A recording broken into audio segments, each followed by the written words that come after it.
Joining me now with reaction, D.L. Hughley, actor, radio host, and author of Black Man, White House, an oral history of the Obama years. D.L., thank you for being here. Thank you for having me. I didn't know Mark Furman was going to be here. What did you make of it? Because you were shaking your head. I think that cops will have a different perspective than us, and I think it was interesting to hear Mark Furman, who was actually got in trouble for perjuring himself, called somebody a liar. It's ridiculous to me.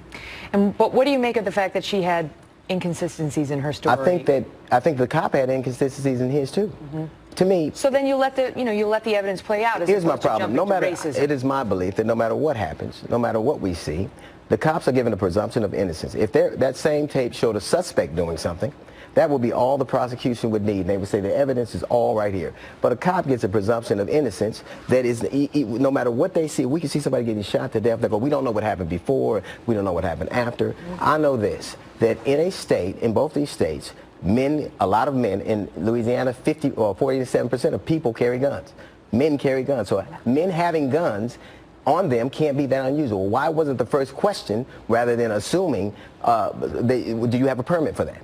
Those are states that you can carry a gun. But you're making assumptions because we don't know what happened. What we have right now is her testimonial, which doesn't capture the actual event. Do we know whether she's credible? Do we know whether... We know this. We know he had a permit to carry a gun.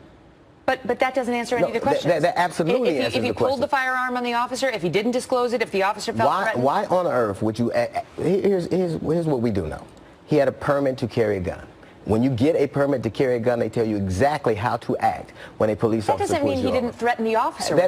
You're willing to give them a presumption of innocence. I'm not giving them presumption. Well, the law gives them the presumption of innocence. No, their badge gives them a presumption. We don't know the facts. I mean, we saw this happen with Michael Brown and Ferguson. And we still don't know the facts there. We have a police officer's word and a grand jury's word. No, we have the Department of Justice's word. The Department of Justice shut down Ferguson. Ferguson had to be shut down because it was so corrupt. The Department of Justice found that the police there had endemic racism. They found that. Right. But they also exonerated Officer Darren Wilson. That's not a... And they found hands up, don't shoot was a lie. Let me ask you something. And that Michael Brown was the aggressor. Wow. Here's what I'll say. Don't wow me. Don't tell me not to wow you. I can say wow if I want to, and I'll tell you this. I'll tell you this. They found systemic racism, right?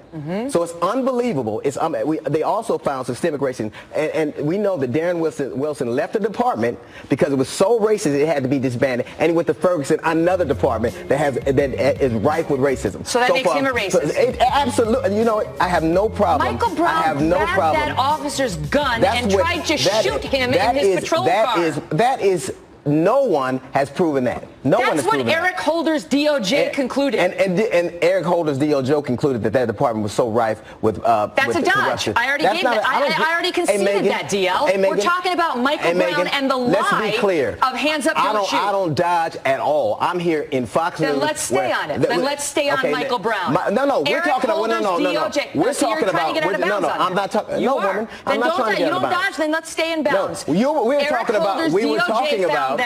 were talking about the young man that just got murdered in Minnesota. And the rush to judgment and the assumption you know something when you don't actually know it. First off, what I'll tell you is this. It is not uncommon for you all to see one thing. The only place racism doesn't exist is Fox News and the police department. That's the only place. That's absolutely true. That's insulting. You just insulted millions of people watching this channel. And you know what? I'm insulted by the things I hear on this network, so we're even.